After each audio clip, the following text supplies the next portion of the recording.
Olá, começando agora o Perfil, o programa que apresenta a você os vereadores da cidade de Barueri. Hoje a nossa conversa é com Alain Miranda, que está em seu terceiro mandato aqui na Câmara Municipal. Ele é nascido em Barueri e viveu a infância na Vila Pouso Alegre. Como passou a vida inteira por aqui, Alain viu de perto a transformação de uma cidade dormitório em uma das principais potências do estado de São Paulo. O vereador é formado em Direito e começou na política como assessor parlamentar aqui na Câmara de Barueri. Ele é casado com Beatriz, pai do Pedro e do Heitor. Como vereador, já apresentou projetos em todas as áreas, mas uma das suas principais bandeiras é a causa autista em Barueri. É dele, inclusive, a proposta para a criação do Centro de Referência do Autista, dentre várias outras iniciativas pela inclusão das pessoas com deficiência. Esse é só um resumo da trajetória do vereador Alain Miranda, é claro. Se você quiser conhecer um pouquinho mais da história de vida do nosso convidado, vai lá no nosso canal do YouTube e assiste a entrevista com ele, assim como todos os episódios da primeira temporada do Perfil. Então vai lá em youtube.com/Câmara Barueri. Agora sim, apresentação feita, vereador Alain Miranda, muito obrigado pela presença mais uma vez. Obrigado aí vocês pela oportunidade, novamente, de a gente colocar aí um pouquinho da nossa história e nosso trabalho. Desse terceiro mandato que está começando, e uma eleição muito disputada, muito diferente do que Barueri estava acostumado a ver. Conta um pouco para a gente dos desafios que foram enfrentados aí nessa última disputa eleitoral e por que ela foi tão diferente das outras, né? Foi algo diferente mesmo, né? Um desafio novo aí, onde eu mudei de grupo político e a gente não sabia o que aconteceria com essa mudança, mas vou te falar uma coisa, foi a eleição mais fácil para mim. Assim, em termos de números, em termos de expectativas, foi a eleição que a gente projetou como a mais difícil, mas no final foi a mais fácil, a mais tranquila que eu ganhei. E por que foi a mais fácil? Foi a sua quinta disputa eleitoral, né? Quarta como vereador e teve uma experiência lá em 2014 como candidato a deputado estadual. Isso. E por que ficou mais fácil? Primeiro, eu fui o mais votado do partido, né? É a primeira vez que eu sou o mais votado do partido.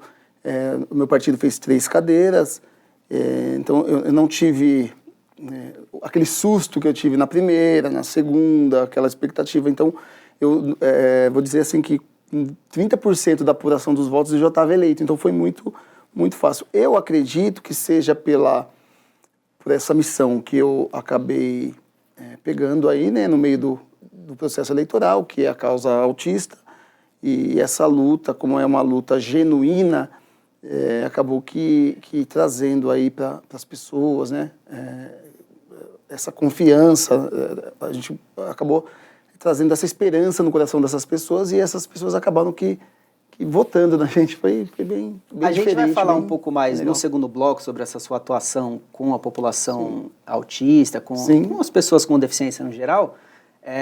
Mas falando especificamente, né, da eleição, a população sente quando a mensagem é orgânica, vamos dizer assim, né? O senhor como é pai de uma criança autista, conhece de perto ali as dores.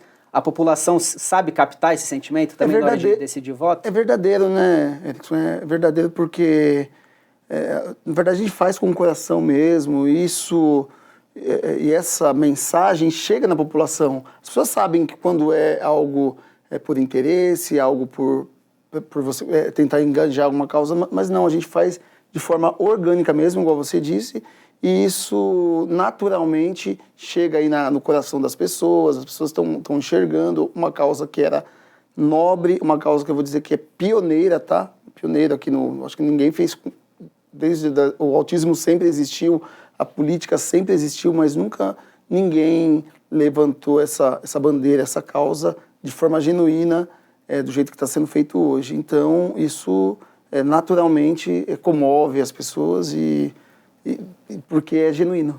Tem essa facilidade que o vereador apontou, né, de ter crescido bastante na votação, foi eleito com 3.594 votos, né, bem acima das outras eleições, mas a gente sabe também que nem tudo são flores, né? Foi uma eleição dividida, como o senhor falou, foi. Teve as dificuldades também. Conta pra gente dessa experiência no processo eleitoral de não ser um candidato da situação, né? É a primeira vez que eu não sou um candidato da situação, nós saímos aí na oposição, foi até um fato, vou dizer assim, que pessoal, né?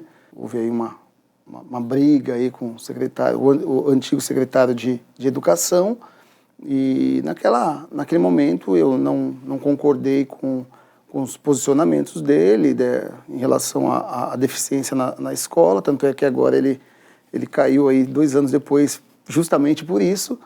Então, quer dizer, eu estava certo naquele momento. E aí não houve vou dizer assim, um amparo do governo para comigo.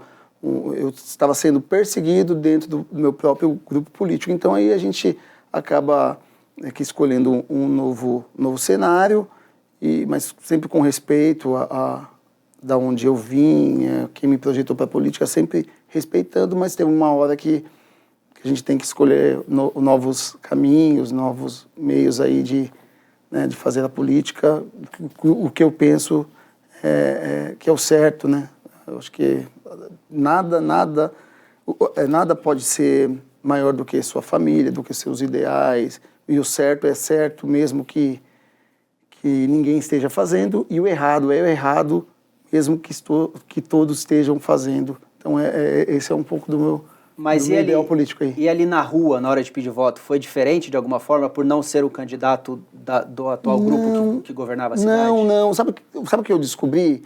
Que eu tenho uma independência, né? É algo que eu descobri assim no processo. Eu tenho uma independência política, sabe? Então, assim, o grupo A ou o grupo B, os meus votos não vêm pelo prefeito, pela minha atuação mesmo, até porque a minha causa não depende do executivo fazer ou não fazer. Então é algo mais humanizado mesmo, que isso não depende de grupo A ou grupo B, para você fazer uma humanização, um atendimento humanizado, atenção, direcionamento para as pessoas. Então eu descobri no meio do processo que eu me tornei assim um político independente, assim, né, em relação à atuação. E mesmo com essa independência, claro, sua candidatura estava vinculada a um candidato a prefeito de um outro grupo, e é importante que a cidade entenda que isso faz parte do processo democrático, né? Barueri não tem muito histórico, né, de ter divisões políticas, de ter mais de um grupo político disputando as eleições, e acho que é um momento de maturidade política da cidade também, de compreender que isso faz parte do processo democrático, né? Faz parte, é o que aconteceu agora, né, na última eleição. Houve um choque aí entre 2 grandes forças políticas, e acabou que a população acaba amadurecendo, né, politicamente. Tem que ter um contraponto. Eu acho que tudo tem que ter um contraponto. Uma oposição, ela, de alguma forma, ela ajuda a administração, né, quando aponta os erros, né? Não aquela oposição que fica procurando pelo em ovo, não, mas é que aponta os erros e propõe uma medida de acerto. E passado esse processo aí, venceu a eleição, voltou para a Câmara, já para o seu 3º mandato. Quando chegou aqui, essa divisão política apareceu de alguma forma? Como foi essa integração com os vereadores que estavam chegando, com alguns de uma parte de um grupo, Sim. Outro de outro? Como é que foi essa chegada aqui? Então, a oposição ela fez 9 cadeiras. Né? Então, teríamos, em tese, uma Câmara bem dividida, até porque existem votações aí que exigem 2/3 de votação, então teríamos até 1 a mais. Só que assim, é natural que exista uma composição política, né?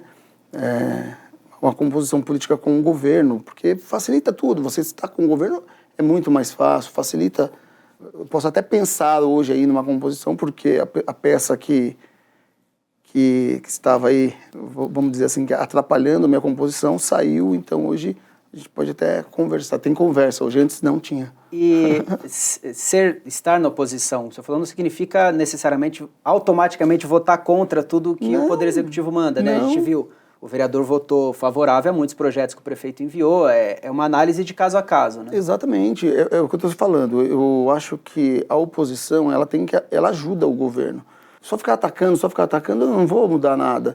O que vier para a Câmara aqui que eu acho que vai ajudar a população, ok, o que não, a gente vota contra e mesmo que seja voto vencido, eu tenho que colocar o meu voto aí. Então vamos entrar agora na parte das propostas mesmo. Uma das propostas que o vereador apresentou já nesse mandato é pedindo a cessão, né, de professores do ensino médio, ou melhor, da rede municipal para o ensino médio estadual. Explica pra gente do que se trata isso e por que houve essa necessidade que o senhor entende que a prefeitura pode ajudar nesse sentido. Na verdade é o seguinte, não sei se você pegou completamente aí, essa sessão seria a sessão de professores de inclusão, tá? Para o Estado, porque assim, se a prefeitura, se a educação municipal já tem dificuldade para ceder professores de inclusão para quem necessita, imagina o Estado. O Estado não chega aqui nunca, não vai conseguir nunca. Então, quem enxerga de perto essas necessidades é o município, né? Então, e temos escolas estaduais aqui, que hoje existe essa necessidade, mas o Estado está muito longe, o Estado não vai chegar aqui. Então, nós pedimos essa cessão aí, já que o município cede prédios, né? Por que não ceder também funcionários para ocupar esses espaços que o Estado não vai Qual chegar. é o trabalho que esse profissional faz na escola? O professor de inclusão, ele faz adaptações, né, aos alunos com deficiência. Eu falo da seguinte forma, um aluno, ele consegue aprender assim, de um ponto ao outro, né, um aluno típico, ele chega aqui numa reta e aprende. A pessoa com deficiência, vai chegar aqui, mas ela vai ter seus caminhos. Esses caminhos nós chamamos de adaptação curricular. Vai chegar, vai aprender, só que tem que ter esses caminhos. E quem faz esses caminhos são os professores de inclusão, né? Faz essas adaptações para que ele possa aprender, né, e chegar no objetivo final. E isso é necessário desde a educação infantil até o ensino médio, ele sempre vai precisar. É previsto em lei, né? É previsto em lei, é necessário. Só que, vou dizer assim, que o Brasil ainda não está preparado, e o município também, né, não está tão preparado assim. Sai na frente de outros pela grande arrecadação, mas ainda precisa melhorar bastante. O trabalho pela frente ainda é longo. Bastante. O vereador também propôs 2 horas de isenção na Zona Azul, aquela área de estacionamento que é pública, mas as pessoas precisam pagar pelo tempo de uso ali na rua. Essa isenção seria de 2 horas para os idosos. Tem alguma finalidade específica desse benefício? Eu vou falar por mim. Se eu, vereador, já conheço um pouco aí da parte digital, eu tenho essa dificuldade de baixar um aplicativo e cadastrar e fazer isso. Eu, sinceramente, se eu parar em algum lugar lá, eu não sei o que fazer. Se a gente tem essa dificuldade, imagine uma pessoa com idade. Então, eu pedi essa isenção e pedi também que ela fosse manual. Tivesse essa parte, com um talãozinho, né, do jeito que... Dá para funcionar com os dois modelos? Dá para funcionar, para essas pessoas que têm dificuldade.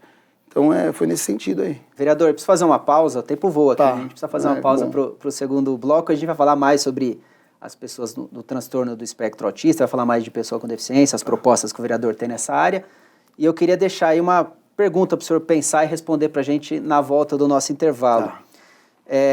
O preconceito e a falta de informação, eles ainda são os maiores desafios que uma família típica enfrenta? Então, vai pensando aí para responder para a gente já.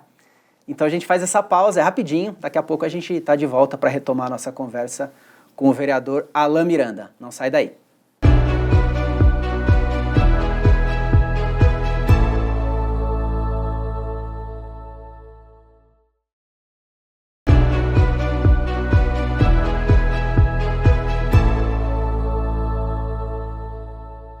De volta com o programa Perfil, nosso convidado de hoje é o vereador Alan Miranda. No primeiro bloco falou um pouco pra gente aqui da disputa eleitoral, primeira experiência como candidato de oposição, e também falamos bastante sobre o início desse terceiro mandato e dessa causa que ele defende dos direitos das pessoas com deficiência, em especial dos autistas. Vereador, na nossa saída do primeiro bloco, eu deixei uma provocação aí para o senhor pensar e nos dizer se o preconceito e a falta de informação ainda são os maiores desafios para as famílias atípicas. Com toda certeza, com toda certeza. Hoje, nós temos aí, né, o último censo que saiu, olha só, o último censo mundial de 2022, ele aponta 31 para 1, ou seja, cada 31 pessoas que nascem no mundo, um é autista. E esse censo, ele está desatualizado, 2022. Saiu agora, foi divulgado aí recentemente, também o censo brasileiro de 2022, está 38 para 1. Mundial 31, Brasil 38 para 1.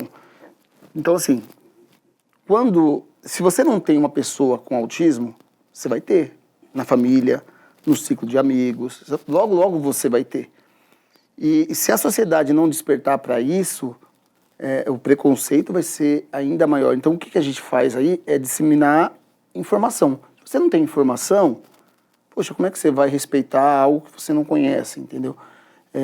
Antigamente, né, na minha época, não sei se é na sua também, está quase ali, essas crianças, essas pessoas, elas eram enxergadas como esquisito, como tímido, como super inteligente, mas essas crianças não frequentavam as festinhas dos amigos, as reuniões com os amigos. Ele era o mais inteligente da classe, mas ele era colocado à margem ali, não era incluído aí na roda de amigos. Todos, na época não existia essa palavra bullying, o bullying, essa palavra bullying veio agora, mas ele era excluído. Então hoje... Mas isso até por uma falta de diagnóstico, né? Falta de conhecimento, falta de diagnóstico, falta de critério de diagnóstico. Então hoje, essas informações, ela tende a diminuir o preconceito. Né? A tendência é que diminua o preconceito quando você sabe, fala, poxa, tá vendo aquela criança lá que eu zoava, que eu cometia bullying, poxa, ela estava sofrendo lá atrás e hoje nós estamos passando por isso. Olha que grave isso, sabe? Então, essa consciência tem que ser colocada na cabeça das pessoas através de informações, no meu caso, através de leis, de políticas públicas, para chegar, né, esse conhecimento, conscientização da causa autista. A gente faz caminhada, a gente tenta fazer orientação parental, orientar as famílias. Então, na minha pequena porção, na minha pequena parte que eu faço aí, a gente tem feito muito bem aqui no município, até que está passando aí dos limites das fronteiras de Barueri. A gente tem saído aí em várias cidades, dando palestra, conversando um pouco aí sobre o autismo, que antigamente, quando falava em TEA, as pessoas achavam que era o chá em inglês. É verdade, né? O TA se escreve do mesmo jeito. Entendeu? E logo no início desse mandato, o vereador apresentou um projeto de lei que foi aprovado por todos os vereadores, criando o Disque Autista. Do que se trata esse serviço? No meu primeiro mandato, eu criei o Disque Denúncia, né, também, 180, em relação à denúncia de violência contra as mulheres. Tinha que ter um canal de comunicação para só ligar lá e aí na área municipal aqui a pessoa teria acesso e conseguiria fazer suas denúncias anônimas e tal. O autismo é a mesma coisa. O Disque 100, né, um canal aí que cai direto aqui em algumas unidades aqui do município, algum instrumento aqui do município, que faz essa denúncia de abuso, denúncias de isolamento, né? Pessoas que, parece que não, mas hoje tem autista aqui no nosso município que fica trancados dentro de casa e não tem zero contato com a sociedade. Isso é muito triste, tá? Isso aí a gente... E é muito ruim para o tratamento, né? Para a pessoa poder melhorar a socialização dele. Né?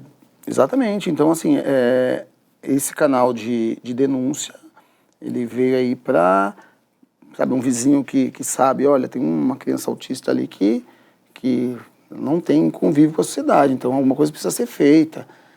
Tem um aluno autista ali que precisa de um professor de inclusão na escola e a escola não está cedendo esse direito dele, ou um acompanhante terapêutico, ou um cuidador, está no laudo dele lá, e então ele tem que, o direito tem que prevalecer. Então qual o canal de comunicação que você faz? O Disque Autista é um dos canais aí, né? Não é necessariamente um caráter punitivista, é para preservar os direitos da pessoa que está no espectro. Para avisar, né? Olha, existe o direito e não está sendo cumprido. Para quem eu denuncio. Então, é um tipo de ouvidoria, pô, Se você tem uma ouvidoria de milhares de pessoas, alguma coisa, algum alerta tem que despertar em você. Sem dúvida.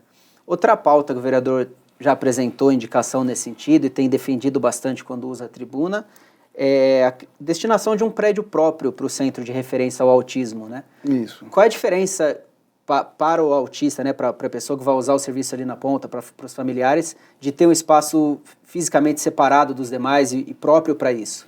É que hoje o prédio do Centro de Referência do Autismo, ele fica no mesmo prédio que a Secretaria das Pessoas com Deficiência.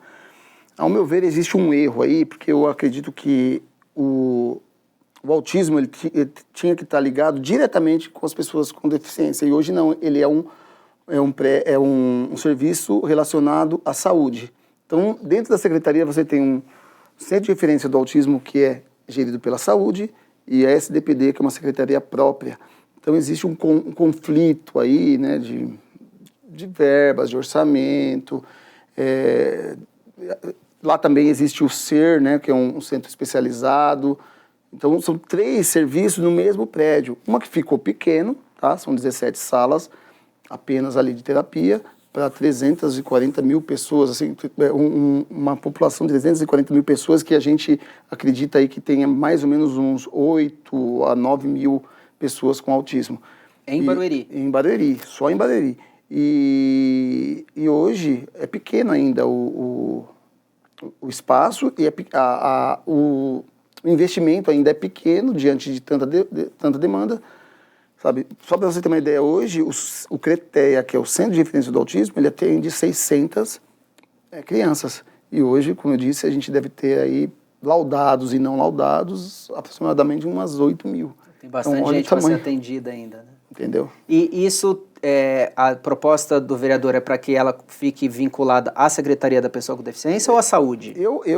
Ao meu ver, ela deveria estar ligada diretamente à Secretaria das Pessoas com Deficiência, né? Teria que ter uma reposição de verba aí para um acréscimo de verba para essa secretaria, para lidar com isso, até porque a SDPD, ela lida com os direitos, né? Então, se você já está ali, já está executando o serviço, se você já sabe o direito dessas pessoas, é na mão de uma pessoa só, não essa quebra, entendeu?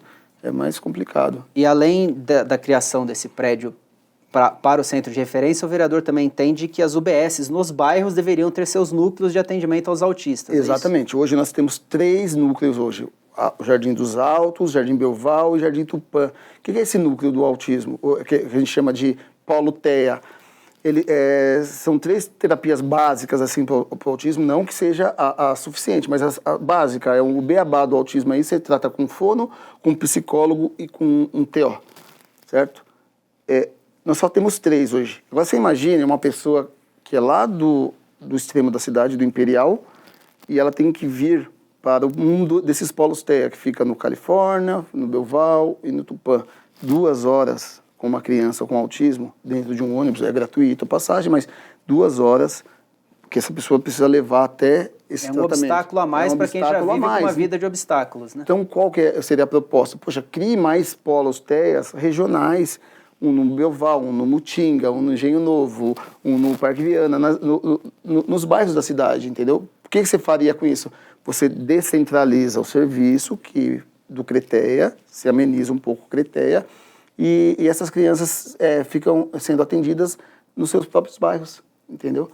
Vai conseguir atender muita gente, ainda não seria o suficiente, mas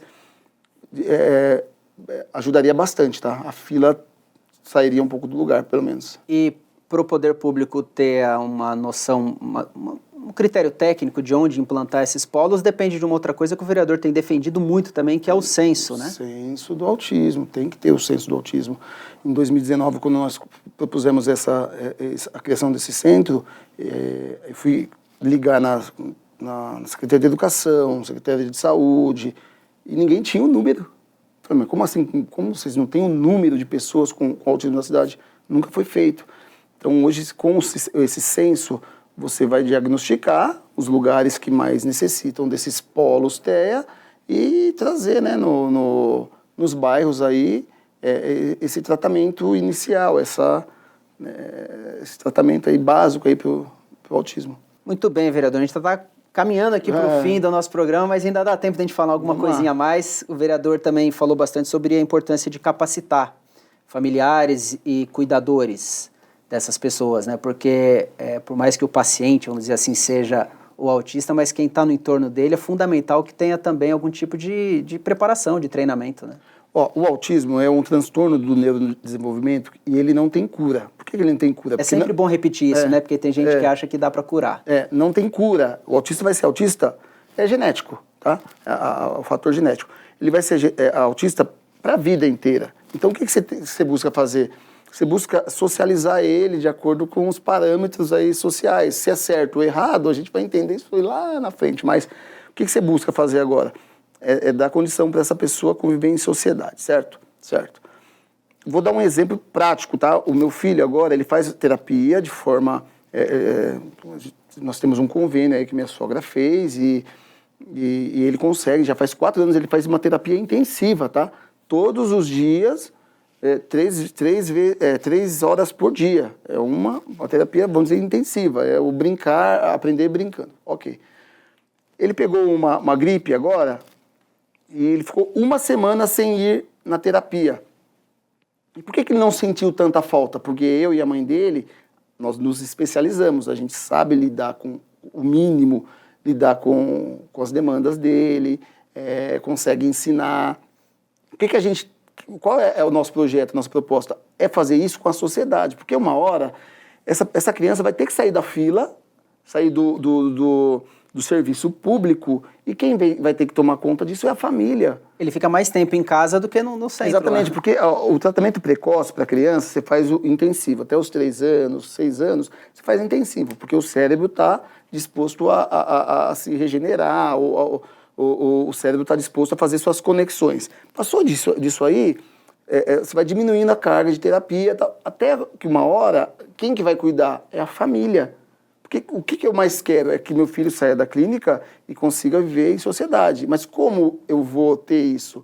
Quando eu aprender a lidar com isso. Então, para aprender a lidar com isso, eu tenho que ter curso técnico, curso de capacitação, além de muito amor, muito carinho, muito respeito, eu tenho que ter uma capacitação técnica para isso. E isso o poder público poderia fazer nas famílias. Isso a gente chama de orientação parental. Tá? Então, é uma das leis que eu fiz aí, para o funcionalismo público ter essa capacitação técnica para lidar com o autismo. Nosso tempo esgotou, infelizmente, mas obrigado mais uma vez pela presença, por aceitar o nosso convite. Valeu, é sempre muito bom falar sobre isso, esclarecer para as pessoas, né, sobre o que é a TEA, os direitos que as pessoas têm, não só quem está no espectro, mas a população com deficiência como um todo. Eu vou pedir então para o senhor fazer suas considerações finais, deixar o seu mandato à disposição, o seu gabinete aí para a população que quiser procurá-lo.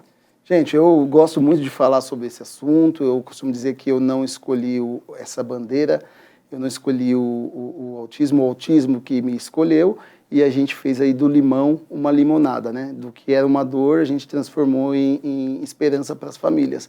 E é isso que a gente tem feito e vai fazer, acho que a vida inteira, né? Não só aqui em Barueri, mas em outros lugares, que a nossa atuação sirva de exemplo para outros parlamentares, está servindo, então para mim já valeu muito a pena esses meus 3 mandatos, né, de conseguir, através de políticas públicas, transformar a vida das pessoas. Isso aí, valeu, à disposição. Obrigado, vereador, mais uma vez. E assim a gente chega ao fim de mais um programa Perfil. Obrigado pela sua companhia. Se você segue a nossa programação pelas redes sociais, curta, compartilhe este conteúdo, faz a mensagem chegar para mais gente e aproveita para se inscrever nos nossos canais. Assim você fica por dentro de tudo o que acontece na Câmara e o que os vereadores estão fazendo pela nossa cidade. Você que nos assiste pela TV Câmara, continue acompanhando a nossa programação. Até a próxima!